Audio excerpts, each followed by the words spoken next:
Hey guys, we're here on a weekend. It's about to snow, maybe. We'll see. Nobody else is around. I wanted to talk to you today about how to have a great estimate. So to have a good estimate, I've been on a few estimates the last couple weeks. I mean, a lot of estimates the last couple weeks. We want to make sure that you guys are prepared when I come out there. And what do I mean by prepared? So I mean, do you know what you want to have done? That's number one. Do you know what you want to have done? Once you know that, and I know that's a simple question, but not a lot of people know that. So do you know exactly what you want to have done? A lot of times I come out and people say, they run me through the house and they show me 100 different things. I want to paint this room, but not maybe that room. Excuse me. I want to do the ceiling, but not the trim, but maybe the trim and not the ceiling. Maybe the closet, but I don't know. Put that on the side. Give me another line item for that. Then let me show you the rest of the house that has 15 different rooms in it, but we might not do them all, so let's break them all up. So what happens is when I go back to the office and I start doing the estimate, guaranteed, when I email it over, they're going to have questions. They're going to come back and ask me to add this, subtract that, subtract this, add that.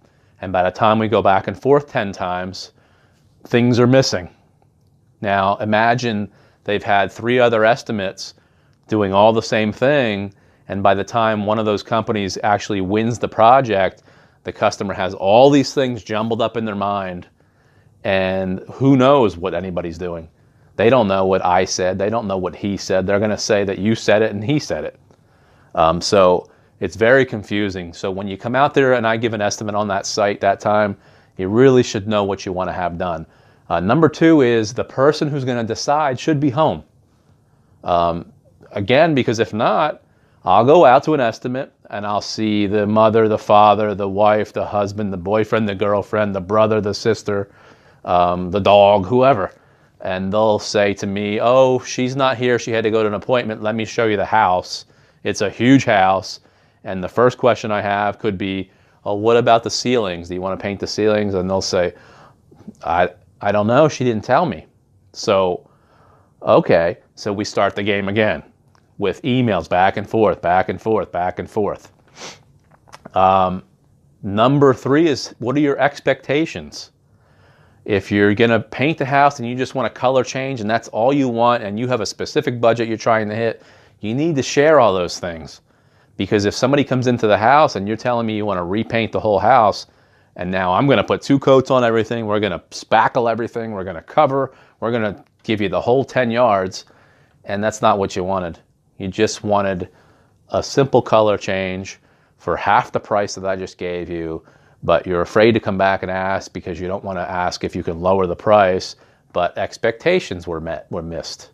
So it's a lot better just to share. If you tell me your budget's $1,000, it doesn't mean your price is $1,000. It means whatever I come up with is the price, and we try to match our job with your budget. It might mean you can't get everything done. You might have to take out the ceilings or the walls or the trim or just do that room and not that room, and things happen. The last thing is you gotta show up, I gotta show up. I'm definitely showing up. I'm always there. I'm usually early. You need to be home. After you book an estimate, we send you a text message, we send you an email, we call you, and then a day or 2 before, we call you again to go over how the estimate's going to go, and we send you another text message and an email letting you know that your estimate's coming up. And you would be amazed at how many people are not home. You know, I knock, I'm looking through the windows, walking around, and nobody's there. And then you never hear from them again. We can't get a hold of them. So they've scheduled the estimate. They've got all the notifications. They've interacted with us. They've talked to us. We show up, and they're not there. It's like a complete waste of time. So please, whatever you do, make sure you're home for your estimates. That would be a great thing for me. All right? Thank you, and have a good day.